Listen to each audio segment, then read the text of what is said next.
ano na natin. Ipakita na natin yung opening statement ng pinakamagaling na senadora. Na ang tagal-tagal. Alam mo, ito si Risa Ontiveros. Oh, ay, Dagatsi, salamat sa iyo ha. Mabuhay ka dyan sa Australia.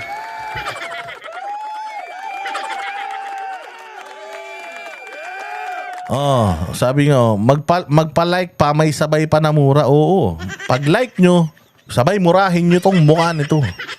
Oh, makabawi man lang tayo sa epalan nito at kakupalan nito. Oh, kita nyo naman, di ba? Si Pastor Apollo Kibuloy, ang tagal niyang hinamon. Puros hamon. Nung humarap si Apollo Kibuloy, nga. Wala siya nagawa. Nababoy niya si Pastor Kibuloy, hindi. Oh, sinabihan pa siya ng mga kapwa niya senador. Di umano. Na sige, ituloy mo pa yung pang hihiring mo kay Pastor. Puta, magna-number 1 yan. Jake Arsobal, 2x2, mabuhay ka. Kita tayo dyan ha. Malapit na. Next week, kita tayo dyan. O hindi ba? O anong sabi ni Risa? Pumunta ka kasi dito para masagot mo lahat. Pinahanap niya pa, sinubinan niya pa. Pinahanap niya pa sa kapulisan, pinawaran to pares niya pa. Nung pagdating sa Senado, ang galang-galang naman niya. Pastor, totoo po ba na kayo po ay nanggagahasa? Putang inang yan. Sinong tangang magsasabing, yes, Your Honor, totoo po. Abno yan po siya. So ngayon, anong ginawa sa kanya ni Pastor Apollo Kibuloy? Napakadami naman po pala nilang gustong problema sa akin. Napakadami pala nilang reklamo. Meron pang ni-rape ko daw 30 years ago. Meron pa, muntik ko na daw rapin. Meron pa, pinalagyan ko daw ng sili sa mata, pati sa ratbo niya. Pinaumpog ko pa daw yung ulo niya at saka pinasuntok ko pa yung kamay niya sa dingding. Oh, so ang dami naman pala nilang nalang sinusumbat sa akin. Mas mabuti mag-file na lang sila ng kaso kasi this is not the proper forum. I will not answer. I will invoke my right to self-incrimination and invoke my right of silence para masagot ko lahat yan sa tamang forum, which is hindi yung forum mo, Risa, yung korte. So yun talaga gusto nila. Ganon din ang ginawa ni PRD sa inyo. Ang sabi ni ni PRRD, not a single case was filed against me since I was a president and after 3 years after I was president. No case whatsoever was filed against me. Nada. So if you have any proof or issues with me, file cases and I will fight them. Ganun ang sinabi ni PRD. Natamimi sila lahat. Kasi napakadami mong mga sinasabi. Pucha, kasimple-simple lang naman ang sagot. May kaso na ba? May kaso ba ako sa korte? Wala akong kaso. Kung wala akong kaso, may problema ka, pumunta ka na sa piskalya at isumbong mo na ako para makapagsampa ka na ng kaso laban sa akin para discuss na natin kung sinungaling ka o hindi. Ang problema, wala eh. Wala. So, ganoon din si Pastor. Meron kayong problema sa akin, file cases against me. Total naman. Yung mga kaso ko sa Amerika, ng mga kasamahan ko, unti-unti na nadidismiss. Ang gaba, dili magsaba.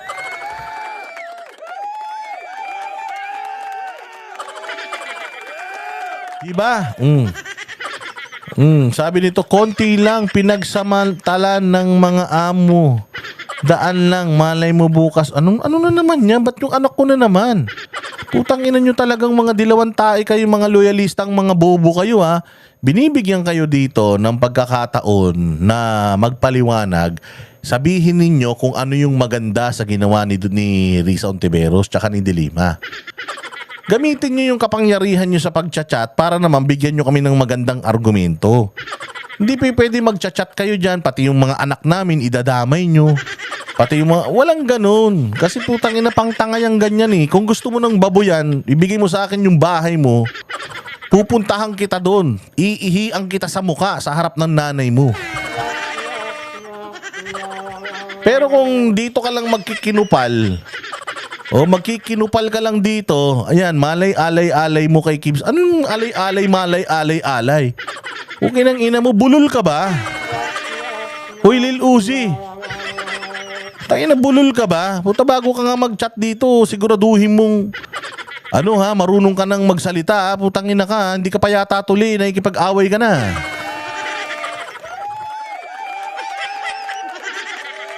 Tanginan to, bobo. Wag ka na mag-chat pagka wala kang alam sa buhay, ha. Eto, sige, pero manood ka lang dyan. Gusto ko dyan ka lang. Panoorin mo kung paano ko gawing laruan itong mga idol mo. Pucha ka. Antay mo, balang araw, malay mo, mag number 1 si Pastor Kibuloy na maging senador. Puta, yun niya, baka sa 2028, pag tinamad si Inday, baka takbuhan ni Pastor Kibuloy yan, magulat ka. Sobrang gigil nila, no? Sobrang gigil nila, yung mga spelling nila mali-mali. Alam mo, ang saya-saya ko talaga kapag may nakikita akong mga ganyang basher. Kasi ibig sabihin, putang ina, gigil na gigil sa'yo. Oo, gigil na gigil sa'yo. Pag gigil na gigil sa'yo, mali-mali na yung spelling, ibig sabihin, putang ina, bumubula na bibig niyan. Malay mo, mamaya pumutok yung isang ugat niyan o dinabawasan tayo ng isang tanga sa Pilipinas.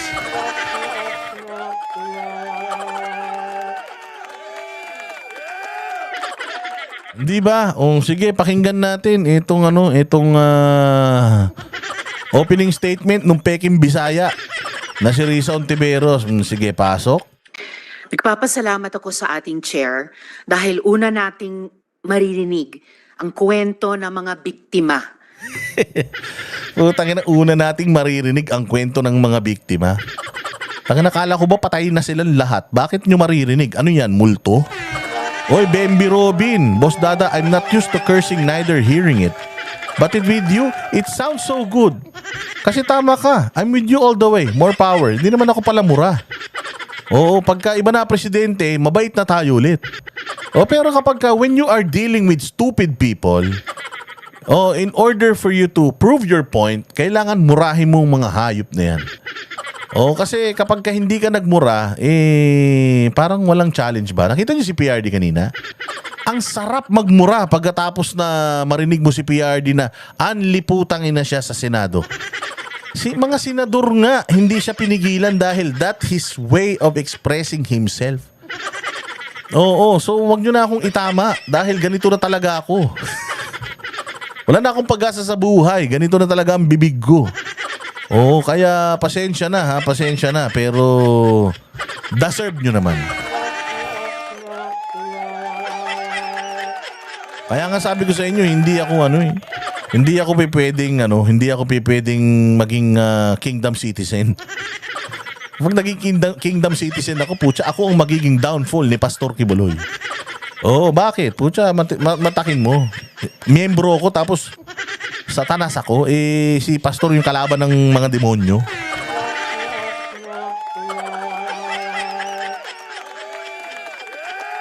Kaya tsaka deserve nila yan. Okay na yun.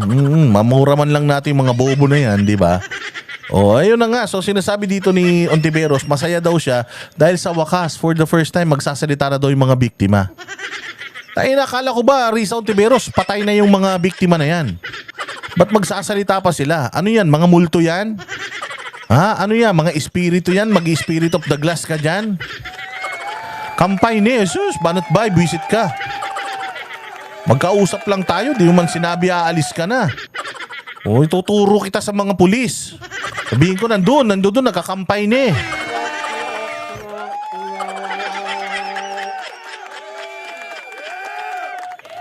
So ano yan? Tignan niyo sinabi niya. Dahil una nating maririnig ang kwento ng mga biktima. Tangina. Delikado. Mantakin mo. Magsasalita yung mga biktima. Si Kian de los Santos, patay na yun. Yung isa, patay na rin. So, akala ko ba, mga representative ng biktima, ganon. Ayusin mo kasi, Risa, hindi yung ang drama-drama mo masyado eh. For the first time, maririnig na po natin ang testimonya ng mga biktima. Puta, sino bang biktima? Yung mga namatay, sila yung biktima. Tapos yung mga magulang nung namatay, magulang sila nung biktima. Kung tsuhin sila nung biktima. Kung tsahin ng biktima. Kung ninang ng biktima. Kung ninong ng biktima. Oo, ganun. Pero hindi sila yung biktima. Puta, masama ito, Diego Latigo. Puta na, nakakausap na yata nito ni ma'am yung mga espiritong ligaw. Delikado ka, Duterte. Pag nagsalita yung espiritu kay Risa Ontiveros, humanda ka na. Oo, ulitin natin. Nagpapasalamat ako sa ating chair dahil una nating maririnig ang kwento ng mga biktima. Di ako makamove on. Di ako makamove on na putang ina mag-i-spirit of the glass yata to si Ating.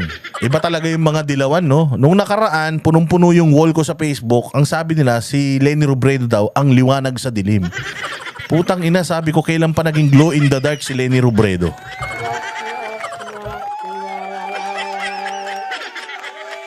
Kailan pa naging glow in the dark si Leni Robredong hayop na yan? Ito naman, ako po ay nagagalak dahil for the first time, maririnig na po natin ang mga testimonya ng mga namatay. Inginin yan. Puta, para kang si Noli Di Castro ah. Oh, nandito ba si Canoli? Oh, undas edition pala tong yung opening statement ni Madam Chair ah. At naulila ng war on drugs. Ayun, biktima. Naulila, yan. Naulila nung biktima, ganyan. Hindi magsasalita yung biktima, Risa. Ikaw naman, opening statement mo palang sablay na eh. Tagal-tagal mong pinag-isipan eh. Their stories deserve to be heard and should spur us to action. Mga kababayan, dati, walang kagatol-gatol na nangako. Anong gatol-gatol? Gatol! Walang kagatol-gatol. Putangin na yun, nagbabasa lang, di pa marunong. Walang kagatol-gatol, hindi gatol-gatol. Ano yung gatol? Si President Rodrigo Duterte, napapatayin niya ang kapwa niya Pilipino. Hindi niya sinabing papatayin niya yung kapwa niya Pilipino. Pucha, nire-rephrase mo para magmukhang dramatic eh. Ang sabi niya, papatayin ko yung mga sisira sa Pilipinas. Puta, nasan dun yung kapwa Pilipino? Well, kung titingnan natin, kapwa Pilipino niya talaga yun. Pero never niyang sinabi, Risa Ontiveros, na walang kagatol-gatol. Hindi niya sinasabing, papatayin ko ang mga kababayan ko. Putang ina, iba yun. Papatayin ko yung mga kababayan ko sa papatayin ko yung mga kriminal na sumisira sa bayan ko. Magkaiba yun, Risa Ontiveros. Ano ka ba naman? Apakasinungaling mo naman. O wag mong guluhin yung statement. Ang linaw-linaw, ang dami-dami. Kahit ulit-ulitin mo, Risa, wala siyang sinabi. Napapatayin ko ang mga kababayan ko. Wala siyang sinabing ganun. Ang sinabi niya, papatayin ko yung mga kriminal. Sasabihin na naman ng mga dinan, bakit? Hindi niya ba kababayan yung kriminal? Putangin na mo, kababayan niya. Pero iba yung kriminal sa kababayan. Magkaiba yung kapag ginamit mo na sa salita. Sige, bigyan kita example. Papatayin ko ang mga kababayan ko pag nanalo ako. Di ba? Biboto mo pa ba ako? Utay na hindi. Papatayin kita eh. May kasalanan o wala, kababayan kita, papatayin kita. Versus dun sa, papatayin ko ang lahat ng kriminal sa Pilipinas na sumisira sa bayan ko. Sinong iboboto mo? Parehas lang naman na kababayan yun. Pero yung sa akin, mas specific. Ang papatayin ko yung mga kriminal. Hindi yung mga kababayan. Kung papatayin niya yung kababayan niya, buhay ka pa. Ibig sabihin, hindi totoo yung sinasabi niya. Buhay pa ako. Buhay ka pa. Buhay pa yung katabi mo. So ibig sabihin, ma'am, fake news to si PRD. Walang kagatol-gatol. Papatayin daw niya yung kababayan niya. Sige. Ayan. Dati, walang kagatol-gatol na nangako si President Rodrigo Duterte. Napapatayin niya ang kapwa niya Pilipino. Kapwa niya Pilipino, papatayin niya? Sana siya na lang ang natira sa bayan.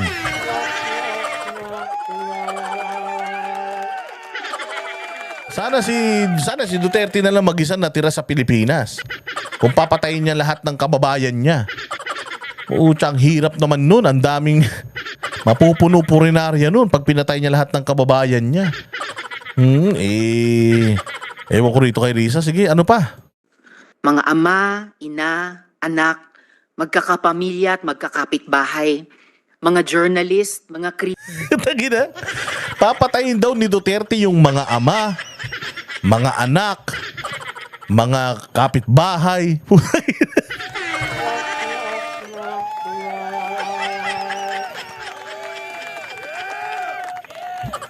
Anong klase to, Risa Ontiveros? Saan galing yun? Sinabi ba ni Duterte yun sa any of his speech? Na papag nanalo ako, papatayin ko lahat ng mga Pilipino, putang ina ninyo. Oy, Ara Apuan, ang dami kong tawa, Boss Dada, the best ka talaga.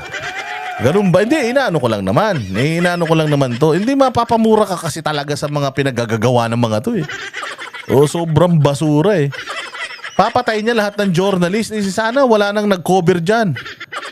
Magpasalamat ka kung yan ang sinabi ni Duterte, buhay ka pa. Ibig sabihin, hindi niya natupad yung pangako niya.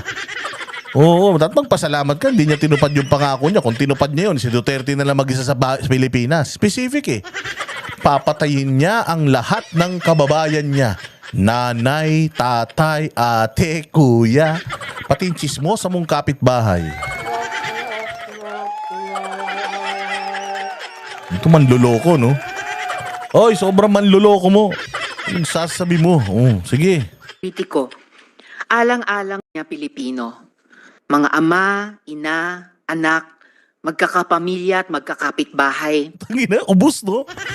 Ubos, Diego Latigo. Puta ina. Papatayin niya lahat. Mga ina. Puta ina, dami mga eh. Mga ina, mga ama, mga anak, mga kapitbahay. Okay ng ina nyo, lahat mamatay.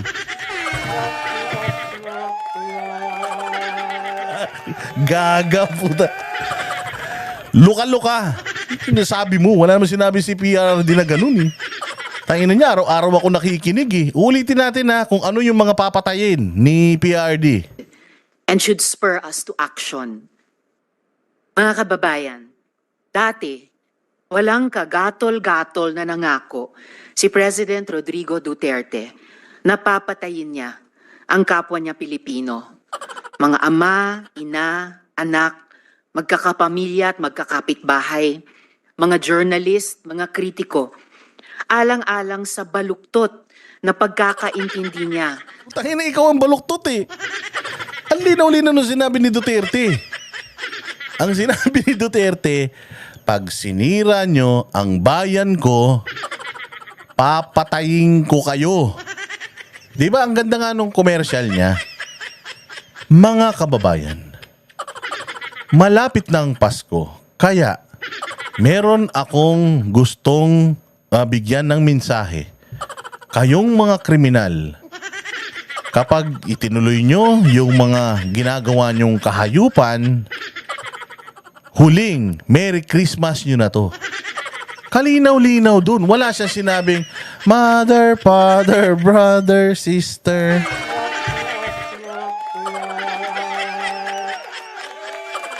Antindi, Diego Latigo, killing spree po tayo na mahal pa naman natin si Duterte. Tapos gusto pala tayong patayin yan. Ito ha, lahat. Basta nanay, tatay, anak, mga kapitbahay, antindi, Diego, magkakapitbahay. Puta gina. Magkakapitbahay, papatayin niya. Ibang klase si Duterte talaga, palakpakan.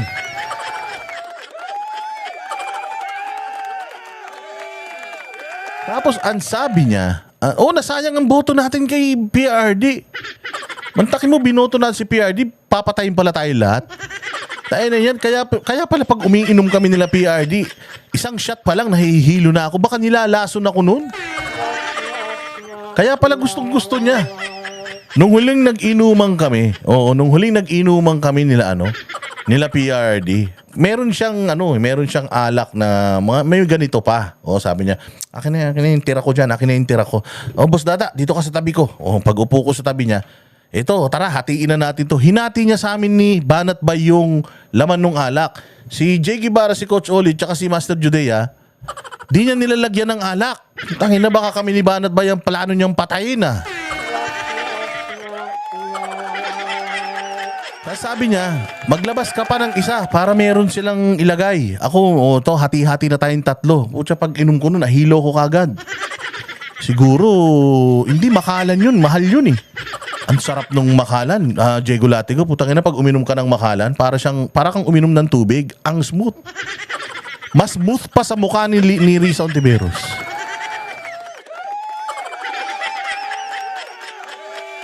Kaya pala, China, pagka inom kong ganun, nahihilo na ako.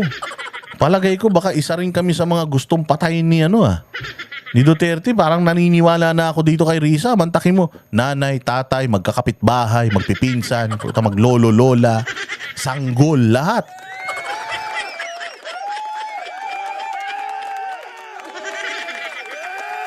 Dahil daw sa baluktot na pananaw. Putang ina, kung may baluktot na pananaw, ikaw yun eh. Baluktot na baluktot, ma'am. Walang sinabi si PRRD na ganyan. Ang hilig mong maglagay ng salita sa bibig ng iba. Putang ina, ikaw nagsasabi niyan, hindi naman siya. Sa kaayusan at kapayapaan. Yan ang isa sa mga pangako niyang sana hindi na lang niya tinupad. Maraming nagsasabi, nagbibiro lang daw si tatay. Pero sa ngayon, hindi tayo nandito para magtalo pa. Magtalo pa. Ang arte mo kasi, Ate Charu eh. Basahin mo na lang kasi ng matino, huwag mo na lagyan ng emosyon. Pag nilalagyan mo ng emosyon, para kang, hindi ko alam kung natatai ka o sinusundot ka sa puwet eh.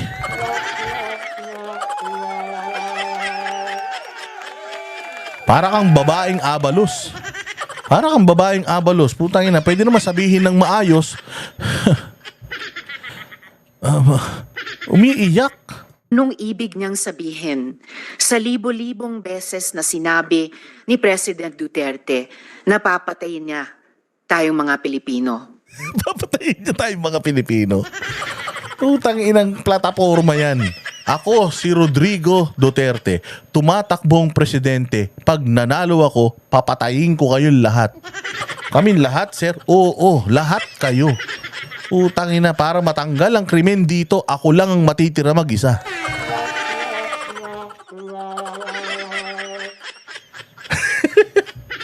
Ang inabuang, no? Today, we will take him at his word. Ngayong umaga, iimbestigahan natin ang madugong war on drugs. Ang ina, imbestigahan na wala ka nagawa eh. Iimbestigahan sinasabi mo. Ginawa kang manika dyan eh. At ang mga batas at polisiya na nagpahintulot dito. Sabi ni Diego Latigo, kasama ba mga pulis? Oo, lahat nga. Tayo na lahat, pati surot, at papatayin niya. Ang ititira lang daw niya, mga 3 Miss Universe.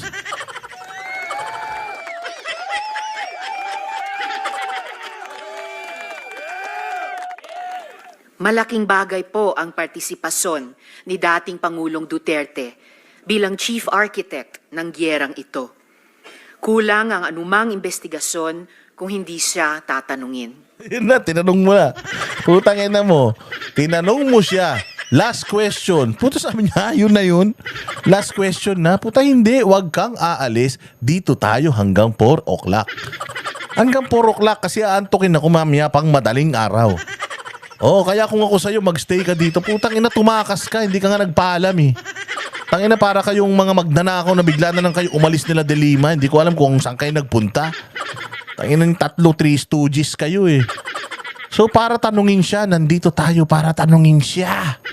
Tangina, anong nakuha mong sagot sa mga tanong mo? Nga. Ngunit, hindi ito tungkol lang sa kanya. Dahil bawat biktima ng EJK at mga naulila nila ay biktima ng sistematikong pang-aabuso. In the end, the perpetrators were even rewarded. Pare-pareho ang resulta ng investigasyon.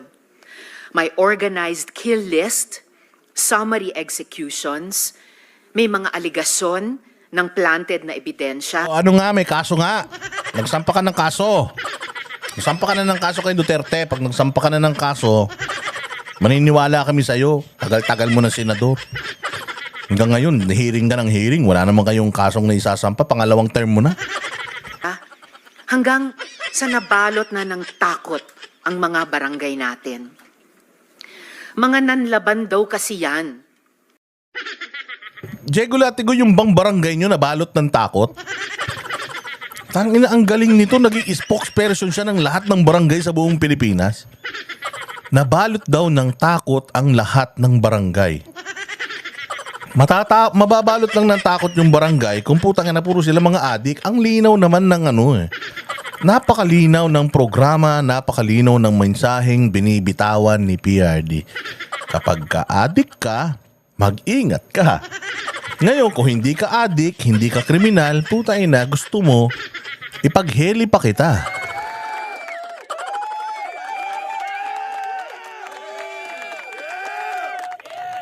Ang labo kasi sa isip niya, buong Pilipinas papatayin ni Digong. Kaya sinasabi niya lahat ng barangay sa buong Pilipinas nabalot ng takot. Kaya nasa isip mo lang yun. Antindi nito, hindi naman nagdadrugs to palagay ko, pero putya tamang hinala. Sabi ng ating mga pulis, kung kampanya talaga ito laban sa droga, bakit tinatayang 122 na bata ang napatay, kabilang ang 1 taong gulang na sanggol na walang kamuwang-muwang? Ang ina niyan. Pinalalabas kasi nitong mokong na to, na pati yung sanggol na namatay. Ano yun? Nag-aral ka ng pulis? Alam mo, makinig kayo mga kababayan kong mga PNP. Nag-training kayo, nag-aral kayo ng pulis, yung iba PMA, iba PNPA. Tapos, lalabas kayo ng bahay, pupunta kayo sa bahay ng ibang tao, pag may nakita kayo sanggol, babarilin nyo. Tangina, sa pelikula lang nangyayari yun, Risa. Kung may namatay mang bata, kawawa naman. Pero, yung bata na yun was caught on a crossfire. Ibig sabihin, namatay siya nang hindi ginugusto ng probably yung mga magulang niya and pangalawa, yung otoridad. So parang ang sinasabi mo, ang mga pulis gigising sa umaga, maghahanap ng bata, 1 taong gulang, tapos papatayin ng walang kalaban-laban.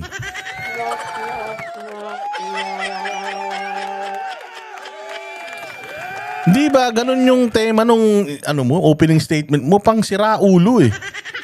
Walang matinong taong gagawa niyan. Gimising ako ngayon, ilang kayang sanggol na 1 taon ng papatayin ko?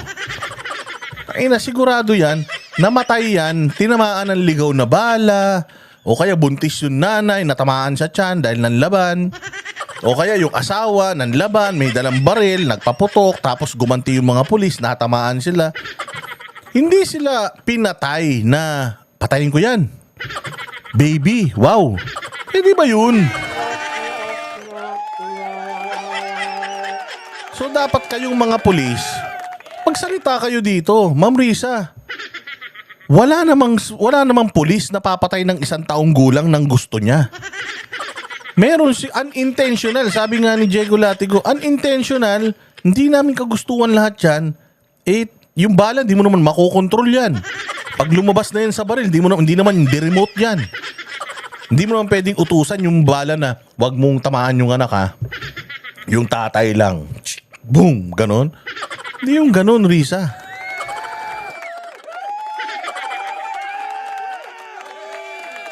Kung sa mundo ng mga baliw, nangyayari yan sa mundo nyo, sa totoong buhay, hindi. Pag pinutok mo na yan, putang ina, lahat ng dadaanan yan tatamaan. Oy, kung pwede lang, pati yung dingding na tinamaan ng bala, baka ireklamo mo pa eh. So parang ang sinasabi mo kasi is intentionally pinapatay ng mga pulis pati sanggol. Naging biktima yung sanggol or casualty yung sanggol dahil sa war on drugs. Pero hindi ibig sabihin nun na yung mga pulis nag-training, nag-uniforme, tumaas ang ranggo, nag-aral ng mga nag-schooling, SAF, ganyan, ranger, o kung ano-ano pa na SWAT. Tapos papatay ka lang ng bata, Risa? Hindi yung ganun. Walang ganun nangyayari sa totoong buhay, ma'am. Nanlaban? Paano man lalaban yung sanggol? 1 taon. Ha? Ulitin natin ha. Inaano ko lang, word for word ko lang si ma'am eh. Bilang ang 1 taong gulang na sanggol na walang kamuwang-muwang. Nanlaban? Putang ina. 1 taong gulang na sanggol ng laban. Putaragis yan. Kung sino man ang pulis na gumawa niyan, iharap nyo sa akin. Tutuliin ko ng 5 beses yan. Oha! Oha! Umiiyak pa, putanan. Baka, putang ina, hindi pa nakakalakad yung 1 taon, ma'am. Paano man lalaban yun? Miski ako, magugulat ako nun. Sanggol may usi. Patayin kita! Tangina, baka napanood mo si Chucky. Si Chucky hindi totoong tao yun. Manika yun. Puta ina yung nananaksak na manika. Hindi tao yun. Tsaka hindi sanggol yun. Unano yun.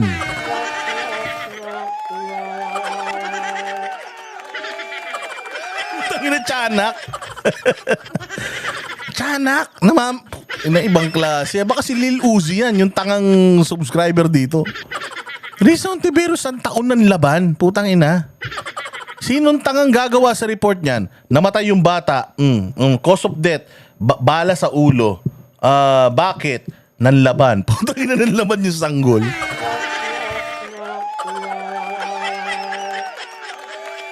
Tayo na, sabi ko sa inyo, marami kaming makukuhang mga kabulastugan sa mga statement nyo. Ibang klase, no? Sanggol ng laban. Putang ina niya. Pag nalaman ng Guinness World Record yan, baka malagay na naman tayo sa magandang pwesto niyan. Baka napanood niya yung anak ni Janice. Oo nga, tsaka yung Undin. 1-year-old ng laban. Ulitin natin ha. Ang galing, ang galing. Sige. Ito laban sa droga. Bakit tinatayang 122 na bata ang napatay, kabilang ang 1 taong gulang na sanggol na walang kamuwang-muwang? Nanlaban? Teka, Diego, tapos na. Ayoko na nito. Ayoko na pag-usapan to, promise. Ang ina, mahirap na to, Diego. Ang hirap na gamutin ng sakit nito. Alam mo kung meron dapat magpa-check sa utak, ito, hindi si Inday. Ang ina, 1 taong gulang ng laban.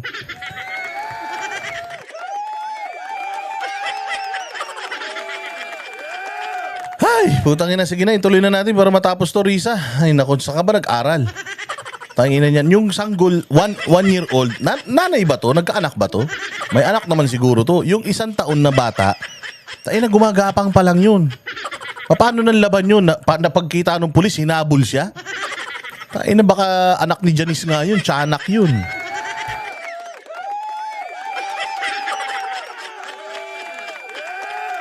Tayo na niyan. Nagdadiaper pa, umiihi pa nga mag-isa yun. Di pa na... Manlalaban na siya, hindi niya pa kaya yung sarili niya dalhin sa kubeta eh. Para tumae, tsaka umihi eh. Tsaka pagka, gutom niya, gugutom ka? Iyak lang ng iyak yun. Hindi nagsasabi yun, gutom na ako. Wala pa, di pa nagsasalita yun eh. Hahawakan mo sa bumbunan yun. Ay, putang ina, malalim na yung bumbunan. Gutom na to.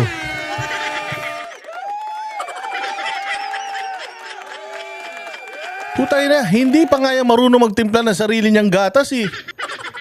Tapos putay na yan. Gusto mo ng laban na 1 taon. Sige na, diretso na natin to.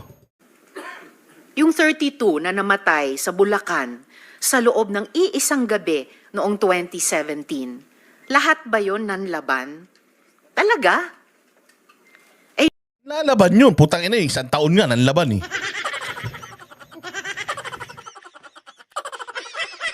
Nanlaban nga, Risa, yung 1 taon eh. Yung pa kayang hindi 1 taon. Tayo na niyan, baka yung 5 taon kaya na niyan sakupin ng Pilipinas. Yung 26 kataong patay sa isang gabi rin noong 2017 sa Maynila naman. Nanlaban. Putang ina, baka naman sa morgue ka tumatambay ha. Risa ha, kasi pag nagpunta ka sa morgue, tayo na sunod-sunod ang patay talaga dun. O kaya baka naman doon ka sa may ospital na ka-standby, hindi lang 20 na mamatay doon araw-araw. Madami pa. Putang ina, baka naman pati yung binangungot, sinisisi mo na kay Duterte, ha? Oy, Esmeralda Basay. Mabuhay ka. Salamat sa iyong paglaban sa kadiliman. Oh, mabuti ka pa. Nilalabanan mo yung mga kadiliman. Itong mga to, tawa na ng tawa to. Wala na mga ginawa sa buhay itong mga to. Sige. Baka naman, o kaya baka naman naka-standby ka sa sementeryo. Madami talagang patay dun. Hindi lang 27 araw-araw. Para sa maraming biktima, hindi madali ang manindigan para sa kanilang mga karapatan. Kaya sa kasagsagan ng war on drugs noong 2017, Puta, nag-drugs na? Isang taon pa lang. Sa bagay, kaya na nga manlaban eh. Mantakin mo war on drugs, ang taong gulang nanlaban. Sa Pilipinas, isang taong gulang nanlaban sa mga pulis. May tama pa yung 3. May tama ka. hinawakan ng aking opisina ang kaso ni Kian de los Santos. At kinupkup namin ang mga testigo sa kanyang Kinupkup nyo? Hindi nyo kinupkup eh. May kaso ka nga eh. Pinagkukuha nyo yung mga bata eh. Di umano. Di ba may kaso ka ng witness tampering? At saka si Bicoy, di ba tropa mo yun? Di ba si Bicoy, tropa mo yun, nilaglag ka ni Bicoy? Namimiki ka daw ng, ng testigo. Sabi ni Bicoy. O, di ba? Tapos may kaso ka nga rin dahil, hindi naman pumayag yung mga magulang. Nagamitin mo yung mga anak nilang testigo. Oo, bigla nyo nilang walang consent ng mga magulang, pinagkukuha nyo yata. Ewan ko, hindi ko na matandaan yung na yun. Oo, pero, di ba? Tama ba? Hindi ko alam. ang pagpatay, kasama ang mga menor de edad. Nawa, sa pamamagitan ng hearing na ito, masimula ng pagkamit ng hustisya at paghihilom. Oo, ang nagkamit ng hustisya kami. For the first time, tuwan-tuwa kami. Dahil na-expose ka, hindi ka naman pala talaga magaling. Magaling ka lang magdrama, pero pag matalino yung kaharap mo, putang ina, magaling ka lang mambastos, pero pag ikaw yung nababastos, nagre-reklamo ka. Para sa kanila at sa iba pang biktima. At sa lahat ng nagsasabi na ang war on drugs ay parusa daw para sa mga naliligaw ang landas, my message to you is this: there is no honor in punishment like tokhang. It should not be an honor to be called the Punisher when thousands of innocent Oh, hindi Risa, inggitera ka. Gustong-gusto nga yan ng mga taga-ibang bansa eh. O, mga OFW rito. Diba? Tuwan-tuwa yung mga tao dyan sa kung saan kayong bansa nandoon. Bilib na bilib sila kay Duterte. Diba? Saan ka makakita ng isang kandidato na nangako na magiging madugo? Mamamatay kayong lahat ng mga kriminal sa Pilipinas. Saan ka makakita ng ang pangako niya is patayin lahat, patabain lahat ng mga isda sa tubig, sa may Manila Bay at patayin lahat ng kriminal. Puta, pero nanalo pa din.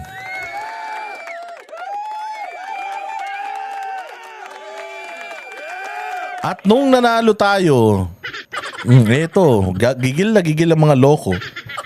Di ko alam kung dahil ba sa nila. Hindi naman champion ng human rights to. Paano mo sasabing champion ng human rights to? Putang ina, yung kay OJC nga, ni wala siyang isa man lang statement tungkol doon. Ang importante lang sa kanya, humarap si Pastor Kibuloy sa kanyang komite. Nung humarap naman, wala naman siya nagawa. Yung mga pang-aabuso sa kay OJC, kung talagang champion to ng human rights, alam niya na yung ginawa ng mga pulis doon, mali. Pero nagsalita ba siya tungkol doon? Peke ito. Anti-Duterte to. Anti-Duterte legit. Oo. Pero hindi to champion ng human rights at ng kapakanan ng mga kababaihan at kabataan. Ginagamit lang niya yan sa kanyang politika. Di umano. people, including babies, have died in your name. Hindi kailanman ipagmamalaki Oy, alam mo ba sa Syria? Alam mo ba sa Syria yung mga at saka dyan sa may Palestine, sa Israel, alam mo ba yung gera dyan? War din yun. Yung gera dyan, alam mo ba na ilang mga daan, ilang libo ng mga sanggol ang namatay dyan? Oo, unahin mo kayang kondinahin yun. Oo, bago yung ano. At saka yung mga ano, yung mga... Ay, Inday Rosel. Salamat po.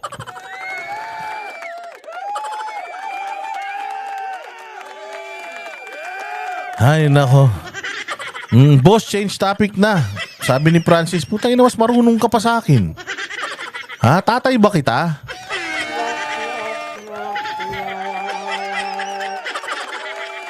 Hindi nga ako inuutusan ng mga generous na nagpapakulay dito. Utos ka ng utos sa akin. Nangiya ka yung... Kaya nga ano eh. Kaya nga di ako... Kaya nga umalis ako sa bahay ng nanay ko eh. Dahil ayaw kong inuutusan ako. Pabili ng suka. Tapos ikaw utos ka ng utos.